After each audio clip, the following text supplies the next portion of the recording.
Today on the I Can't Stop Testing Says podcast, I am going to be testing out a new Earthworks microphone, sharing some choir miking techniques that were shared with me, and then demoing setting up the DBX286s with the SM7b, amongst other things, so go ahead and stick around. We are jumping right into what I have been testing, and you can guess what I am going to do. That's right, that made no sense, but this is the Earthworks SR117, a $200 handheld condenser microphone, full disclosure, sent to me free of charge by Earthworks to make a review about it on the Podcastage channel. As far as the sound profile of this, relatively smooth for a handheld condenser, especially at this price.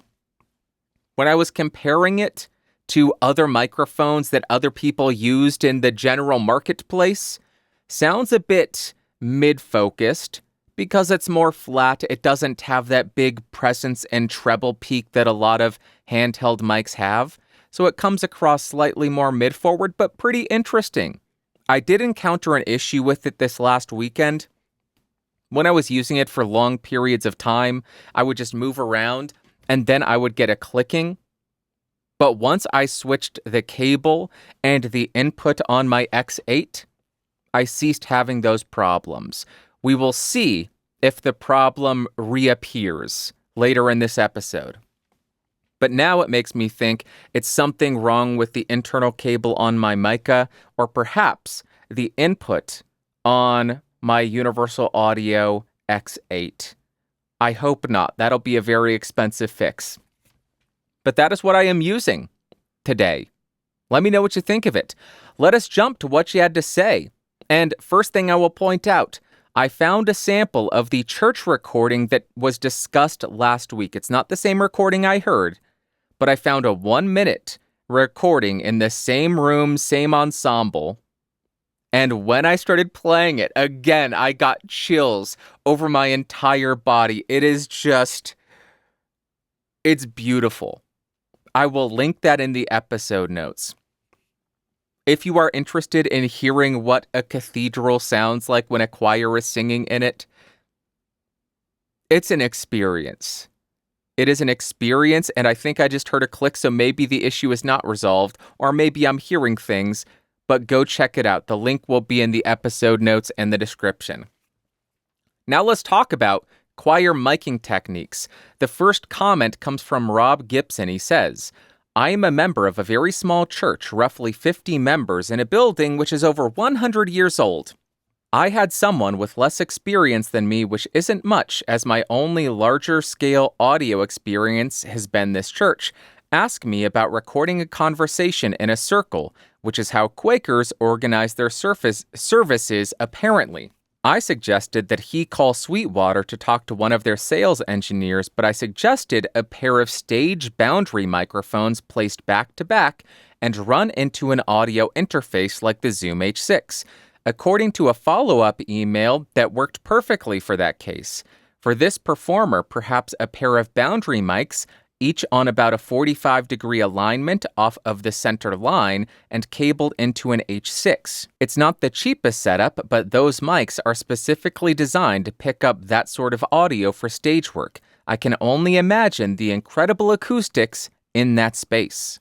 Rob, thank you very much for the comment and the recommendation. I have never looked into boundary microphones, so I don't know how effective they are at this.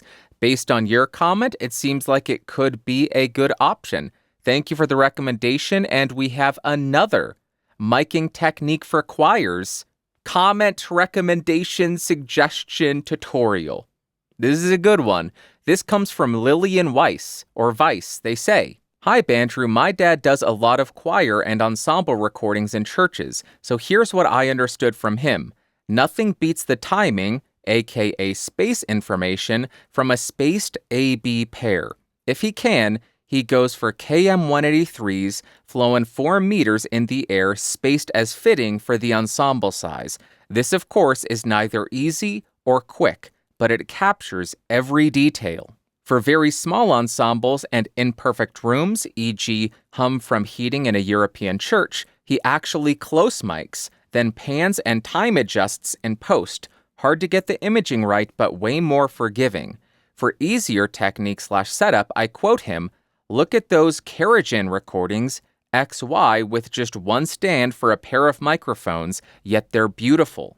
For classical, he wants to stay as neutral as possible. His setup is Neumann, hello Neumann, all the way, and pickup patterns as open as possible. To add, here are my takeaways from that.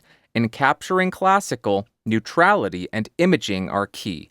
There is a trade-off between effort/complexity and quality. There is a trade-off between imaging and forgiveness.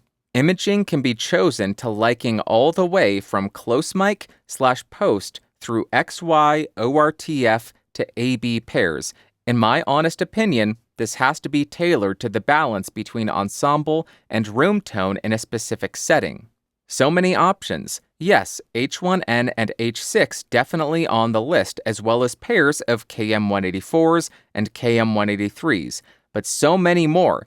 Stereo SDCs are easier to set up than a spaced pair, yet pro quality either in XY or as ORTF on a boom, 4060s on a disc. Heck, if you want to go purist, go KU100. Lillian, thank you very much for this comment, and thank you for sharing your father's expertise and time with us. That is incredibly generous, and there is so much great information in here.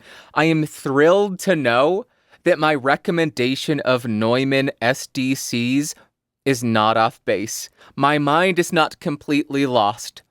And if anybody is unaware what the KU100 is, first off, go Google it, and then look at the price tag. This is the Neumann, hello Neumann, dummy head. It has two microphones and a dummy head where the ears are, and that allows the recording to sound as realistic as possible. It creates this effect as though you are actually in this space. And it is very expensive, it is very specialized, but it seems to do the job insanely well. So if the goal is in fact neutrality and realism and spacing and timing, I can understand why somebody is going to spend $10,000 on that.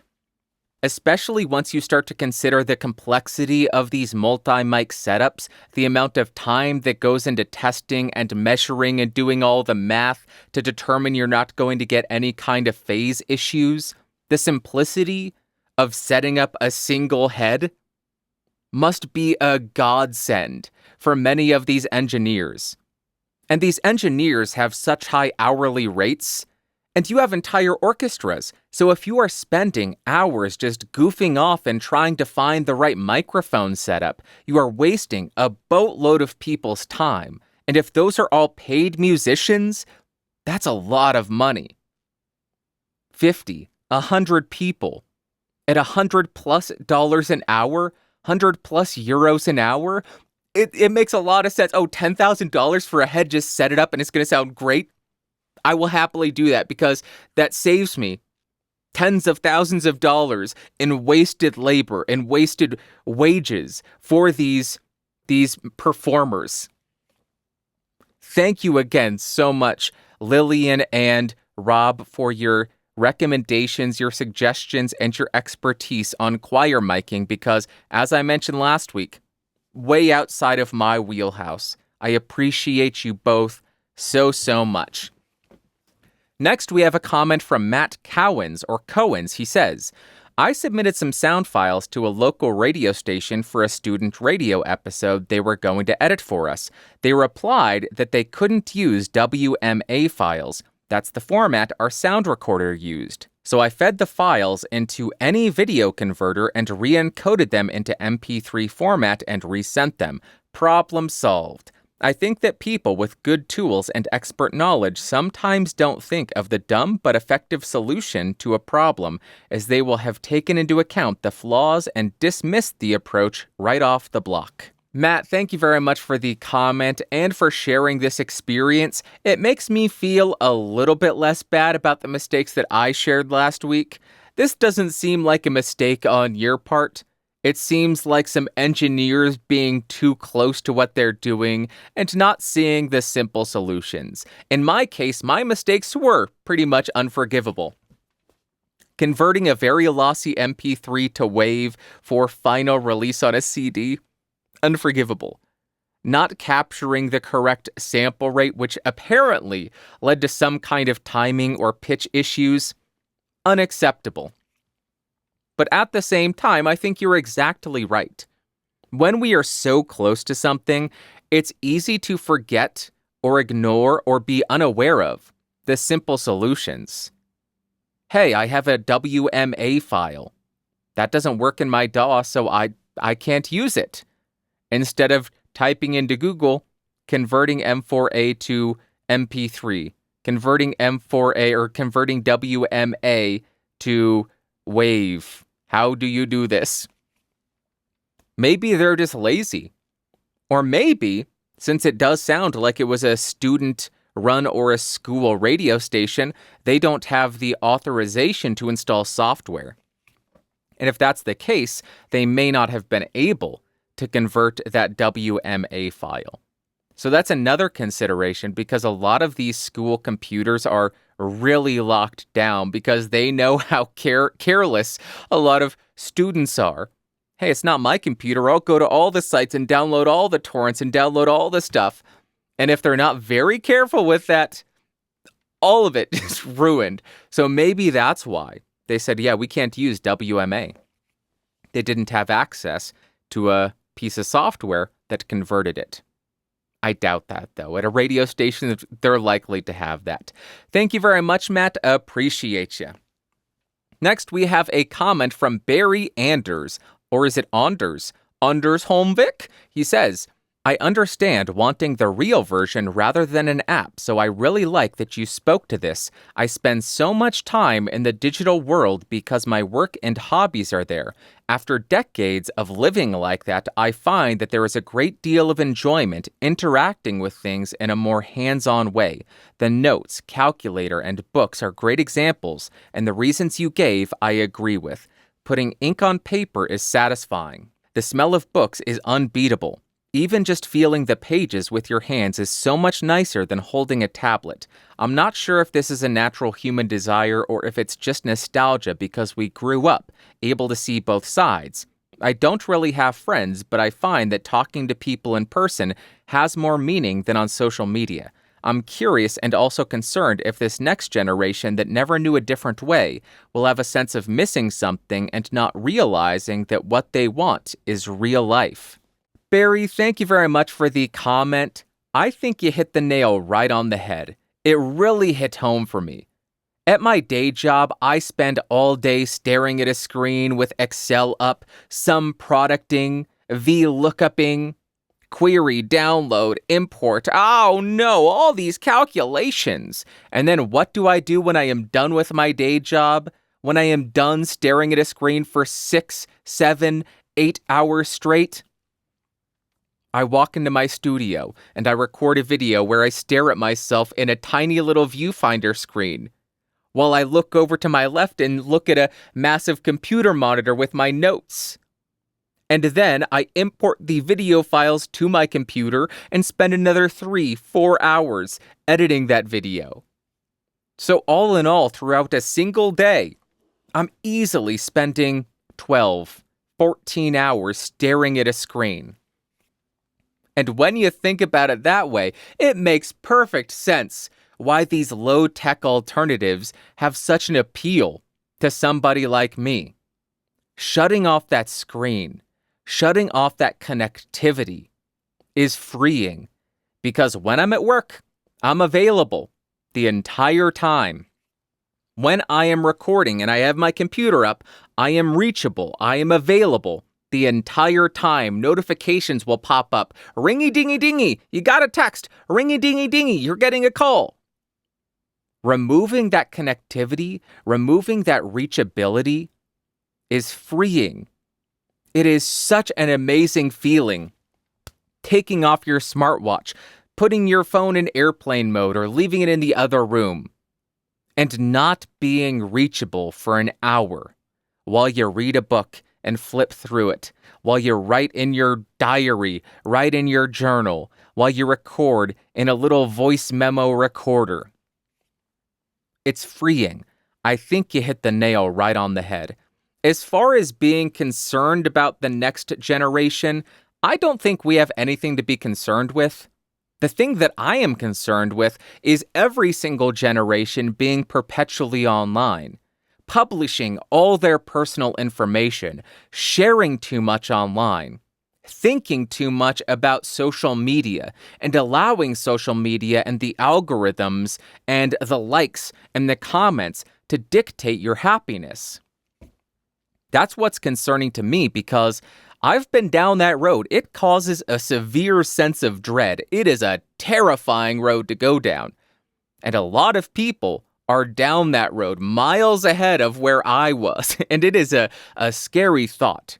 That is my concern. It's not the next generation. It's every generation that has adopted the social media platforms, that have adopted being perpetually online. And the final sentence in your comment, I think, hits on something incredibly important and might summarize a lot of the issues in this world very concisely. You say, people will have a sense of missing something, but will not realize that what they want, or I am assuming what they are missing, is real life. I'll let that sink in for a while. What they're missing is real life.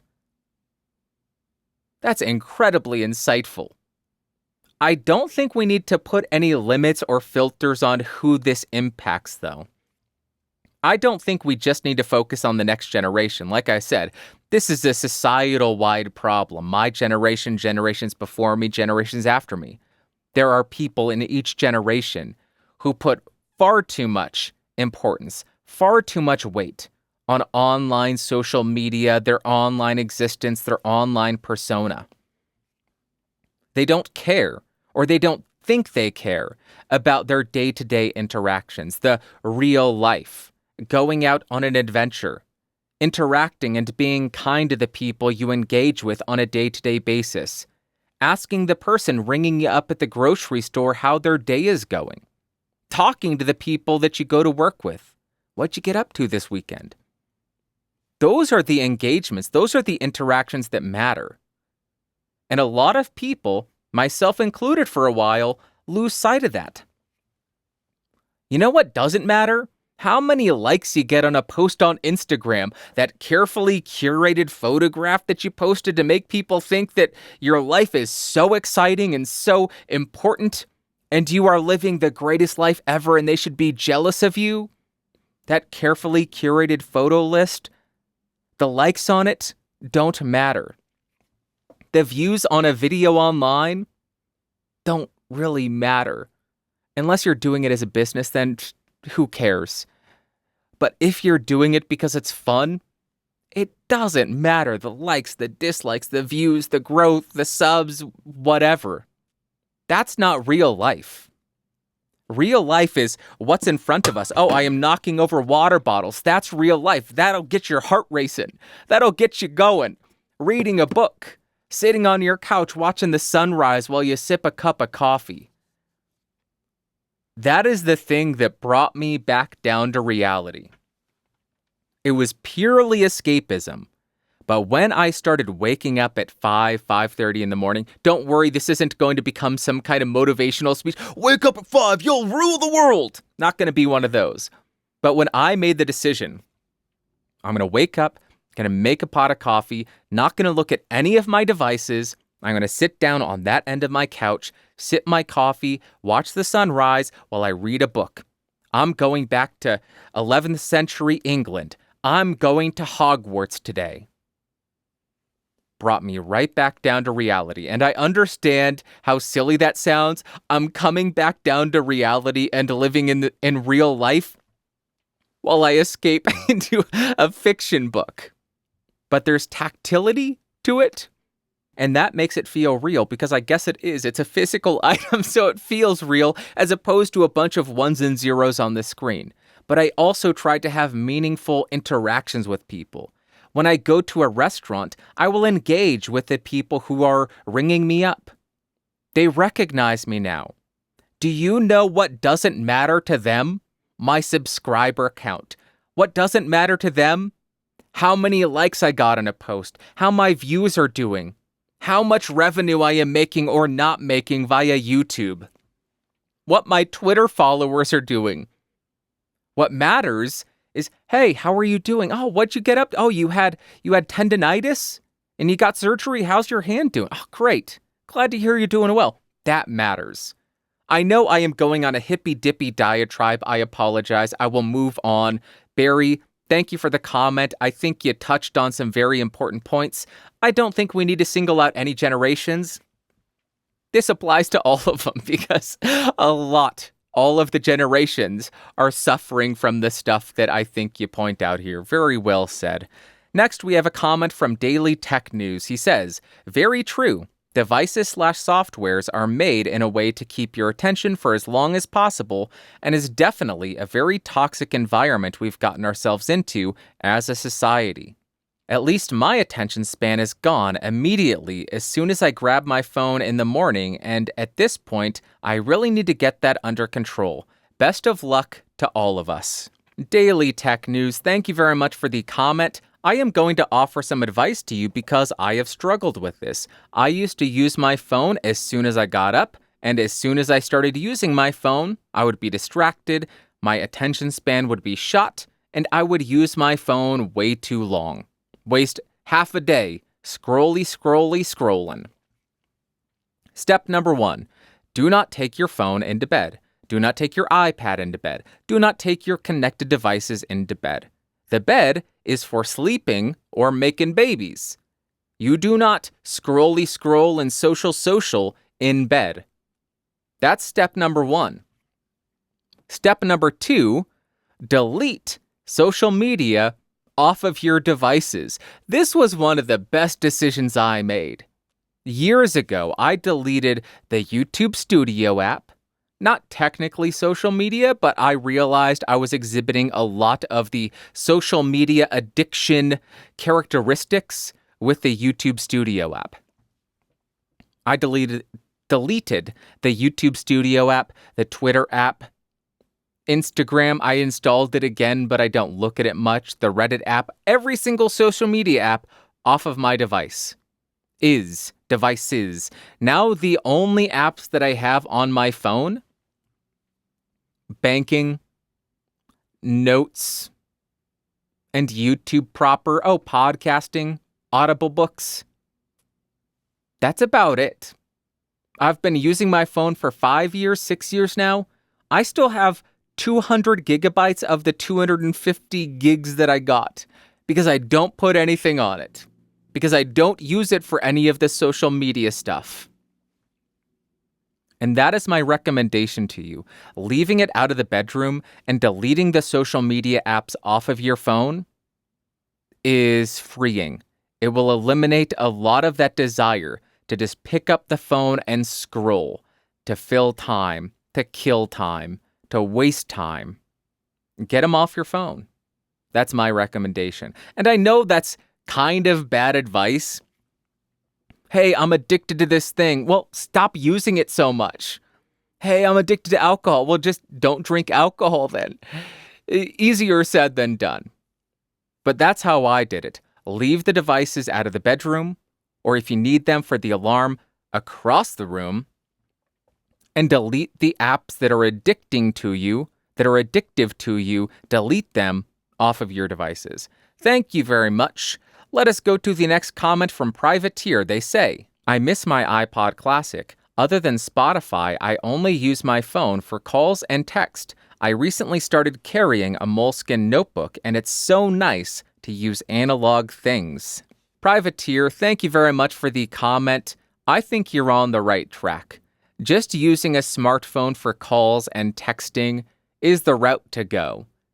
Going full-on dumb phone or feature phone seems incredibly difficult because the Maps app, the banking, the video, the camera, it is so convenient. It is undeniably convenient. And in a pinch, you don't want to be without those features. So it's hard to justify getting completely rid of smartphones and going back to the original dumb phones or a feature phone. And it takes a heck of a lot of willpower to avoid using all those features, all those addictive apps on your phone when you have it at your ready all day long. So I applaud you for being able to use your phone just for calls and text. And as far as iPod Classic and missing that, I have a comment from TechMed Rainer Richter, and he says, nowadays you can use a DAP instead of an iPod to listen to music without or with less distraction. If you get yourself a decent DAP, you will have superb audio quality. Rainer, thank you very much for the comment. I don't think I could agree with a comment more. You can tell because I already do this. I have the tiny little MP3 player for my podcast playback, and recently, because I got a raise at work, I decided to gift myself a nice little DAP that fits my needs flawlessly. This is the Channeling M0. I have been using it for 3 weeks now, and I love it. It is tiny, so it fits in my pocket. It's not burdensome. Doesn't feel like I have a phone in my pocket. The headphone amp doesn't have any kind of hiss when I am listening with my IEMs. It has a touchscreen that is functional. It is just a really enjoyable device. And over the last couple of weeks, I have re-listened to the Radiohead discography. I've gone down the Chet Baker rabbit hole again. I have listened to some Blink-182 to get that old pop punk. I know somebody's going to say, that's not pop punk, that's sellout. I don't care. I enjoy it. So if Privateer is looking for an iPod alternative that doesn't have all of that connectivity, look at a tiny DAP. Channeling, Hi-Bi. There's a bunch of chi-fi companies that make pretty decent DAPs. FiO is another one. If you want more functionality, you're going to have to go a bit higher end, and they get quite expensive. You can spend a lot of money on a DAP. And with that, you get access to the Android store, so you could download Spotify, download all those files, and listen to it through the DAP with your nice headphone amp. And there you go. Rainer, thank you very much for that comment. Privateer, hope that is a good recommendation for you. Let's jump to not what you had to say, my favorite part of the show, the Ask Bandrew segment.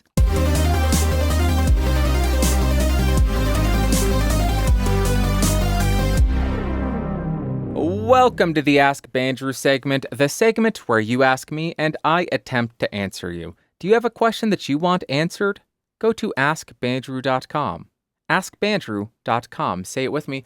Askbandrew.com. We have a couple of submissions today, both written. First one comes from Paul. He says, "Hey, Paul! Time for a new audio interface. What are the differences, if any, between the Focusrite 2i2 3rd Gen and the Motu M2? Thanks."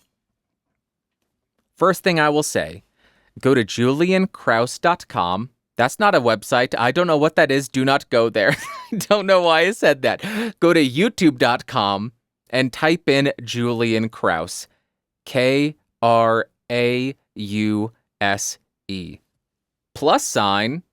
2i2. Then do the same search plus Motu M2. The reason I am recommending that, Julian makes the greatest interface reviews that anybody has ever made. He does it better than I can. He does it better than anybody else I have ever seen. So if you want a proper review, go watch those. He will give you more information than I can or that I will. But if you want a list of the differences, the Motu has a nice display to show you metering for the input and output. It has dedicated phantom power buttons for each channel, so you can have phantom on for one channel, off for the other. The 2i2 does not have that. You have dedicated monitoring buttons for each input. You can do direct monitoring for one channel and not the other. On the back, you have MIDI in and out in case you do MIDI. You also have a power switch, which is amazing. And according to Julian Krause, the Motu M2 has a higher dynamic range for the microphone inputs of 5 dBA, 5 dBA greater dynamic range. The Focusrite 2i2 3rd gen, the main difference here, it has air circuits, so you get a high shelf essentially. You're getting a boost to the high frequencies. You don't have any real useful kind of metering, you just have halo lights. You don't get the same granularity of the Motu. You don't have dedicated phantom power. You don't have dedicated monitoring for each channel. You don't have MIDI I/O. There you go. That's a brief rundown. Hope that helps. And go search up Julian Krause. Next question comes from Rick. He says, Bandrew, love your channel. It has helped me more than a few times. May I ask a favor? Rick, you may. He asks, I have a DBX286s and have tweaked it many different ways, but are there better settings? Would you take a quick photo of your DBX so I can see your settings? I know. They'll be different for different voices, but I'd like to see yours. He then goes on to say, I have included a short file of my voice with no post-processing, just what comes out of the DBX, Scarlett 2i2, and my 7B. I do books for friends, nothing professional. Years ago, I began with a Yeti, and honestly, I like my voice better on the Yeti than on anything I've found. But I love the compressor on the DBX and don't want to do lots of post-processing. None at all. So I'm looking for the fullness of the Yeti, but with an SM7b and DBX. Or am I crazy? Is the DBX voice better than the Yeti? I'd love your opinion. Rick, thank you very much for the email and the question. Before I set up the DBX286s for the SM7b the way that I would do it, I want to mention a few things. First off, I don't use the 286s anymore. Yes, I still have it, but a few years ago I switched over to universal audio interfaces, and when it comes to processing in real time, I use the DSP processing, the universal audio plugins. Then, if I want to use outboard analog gear, I don't use the DBX. If I'm doing that, I'm going to be using my Universal Audio LA610 Mark II, my Neve Portico 5017, or the Warm Audio WA73 EQ, or my 500 series rack.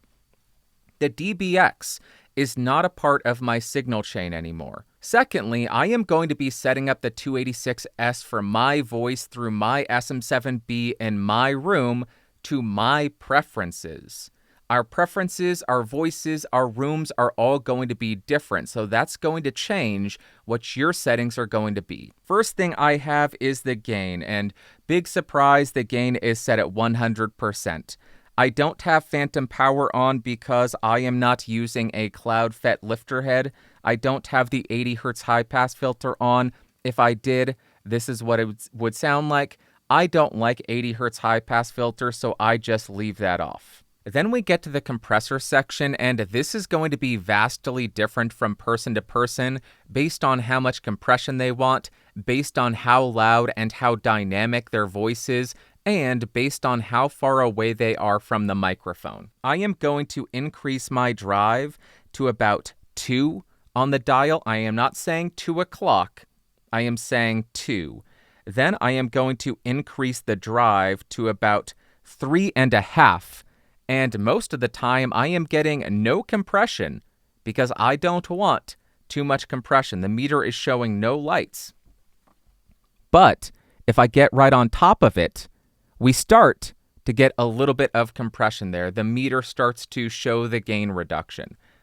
That is how I would set up the compressor section. As far as the de-esser, because the SM7B is a relatively dark microphone, I wouldn't be using this too much because the 7B really doesn't need it. You don't need to darken it up. You don't have any super sharp S's, so for the most part, I would leave this alone for this microphone. Let's go to the next section, which is what?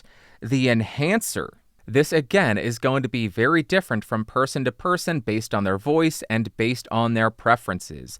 If you want a lot of low mids, you would increase the low frequency detail. You can hear where it is boosting the frequencies in my voice. Ho, ho, ho. I start to sound like one of the characters from Home Improvement. Ho, ho, ho. Tim Allen, that's his name. And then the high frequency detail is just... Goodness gracious. That is a lot of top end. I don't like all that top end. If you want to brighten up the 7B, I would bring this up just a few notches. I am going to put it at about 9 o'clock or 2 on the dial. I don't think this needs much low frequency detail. Maybe if you want a bit of that, bring it up to 2 or 3 just to get a little bit of that V shape, because I know a lot of people love that. Boosts it in the bass, the low mids, and then you get a boost in the treble and air as well. So that is how I would set that up. Then we have the noise gate section, and again, this is going to be very different from person to person based on how much room tone, based on how much ambient background noise they are trying to block out. I'm going to start by increasing the threshold until the gate closes when I am not talking.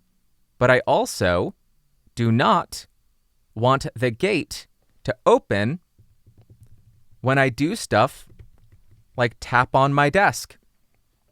I have this set to about minus 30, and then I am going to be quiet and increase the ratio until the background noise is at a level that I am happy with. So let me shut up and increase the ratio dial.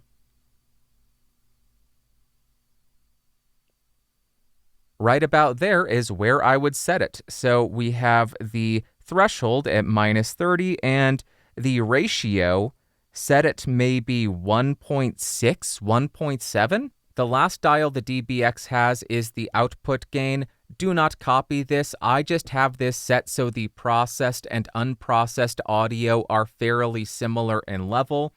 Now I have bypassed the processing on the 286S, and now this is the processed version of the audio. Again, this is the unprocessed. You can tell it doesn't have as much low mids. It doesn't have as much top end. And now I have the processing on. Sounds a bit more common, a bit more V-shaped, a bit brighter. You can hear the compression a little bit. You can hear the gate when I stop talking, like William Shatner. Again, bypassed and with the processing. So there you go. Hopefully you got some insight out of that. Do not just copy these settings. You're going to need to make the decision what kind of tone you want for your recording, what don't you like about how your DBX sounds right now, and then fine-tune it. But as far as setting it up, that is how I would set up the 286S for the SM7b, and I am running it line into the Behringer UM2. So probably noisier than what your recording would sound like. Wow, Past Bandrew, thank you so much for spending so much time doing a thorough walkthrough setting up the DBX286S with the SM7b. I did notice something while editing that. You didn't hear much benefit from the noise gate. That's because the UM2 had this underlying zzzz, so you didn't hear almost any benefit from the noise gate. I'm not going to re-record it. Just know that is an issue with the setup that I was using. Now, as far as Rick's submission, I don't know what the audio samples were.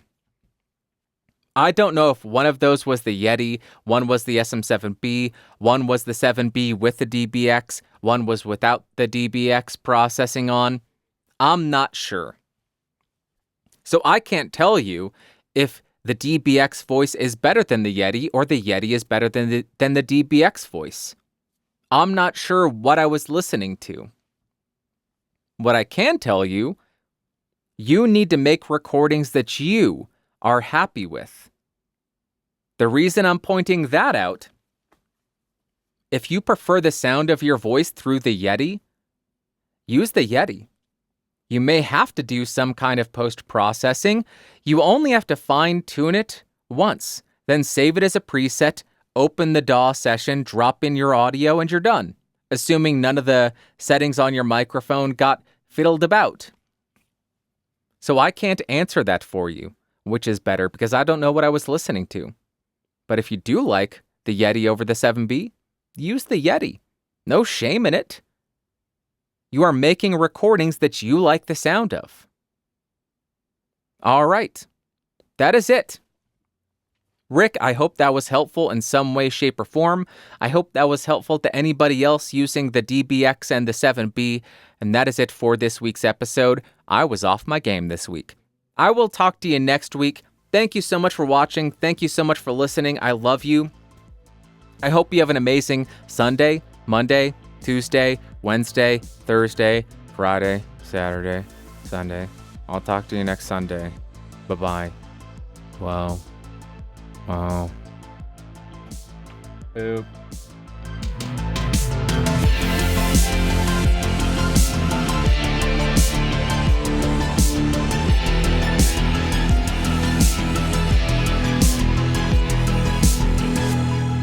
This has been a Geeks Rising production.